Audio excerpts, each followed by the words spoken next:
When the bat signal goes up, Bruce Wayne becomes Batman. When a rocket goes up, I become Cosmic Ken. I don't have any cool gadgets or a costume, just a hat and a t-shirt.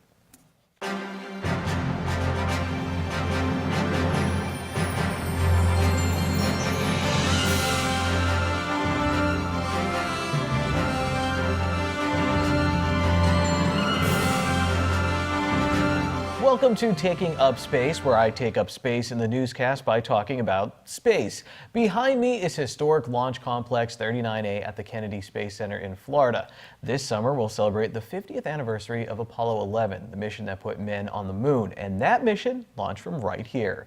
If all goes according to plan, more history will be made at 39A this weekend as NASA and the Commercial Crew Program take one giant leap toward launching astronauts from American soil for the first time since 2011. For cultural reference, that's the year Bridesmaids came out. Great movie.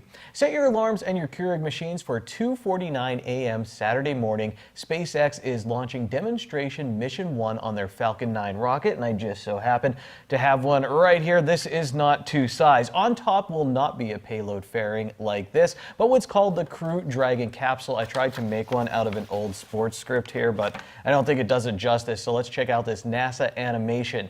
DM-1 is basically a test run for Dragon to the International Space Station with no living astronauts on board. But SpaceX always puts on a great show with their webcast, so expect some cool video. You can watch live at spacex.com/webcast, and you can also watch on NASA TV. If you don't want to get up that early this weekend, SpaceX does archive their launches on their YouTube channel. On Sunday, again, if all goes well, Crew Dragon will dock with the International Space Station, and it's set to leave on March 8th for its return to Earth. If DM-1 is successful, that opens the door for the next mission for Crew Dragon, and that will have astronauts on board.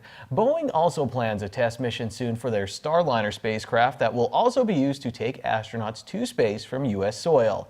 If you're still not insanely excited about NASA's Commercial Crew Program, check out part of this NASA video. Up until now, it's been governments that have sent people into space.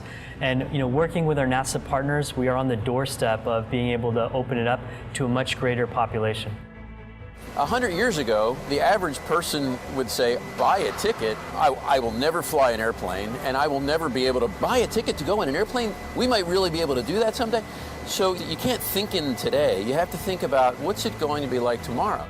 When SSPTV News turns 125, we're 25 this year, check out the graphic. But when we're 125, maybe we'll have a studio orbiting the Earth and you can all come and visit.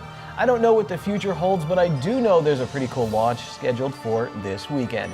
Thanks for watching. I'm Cosmic Ken, now back to boring old Ken Kara at the news desk.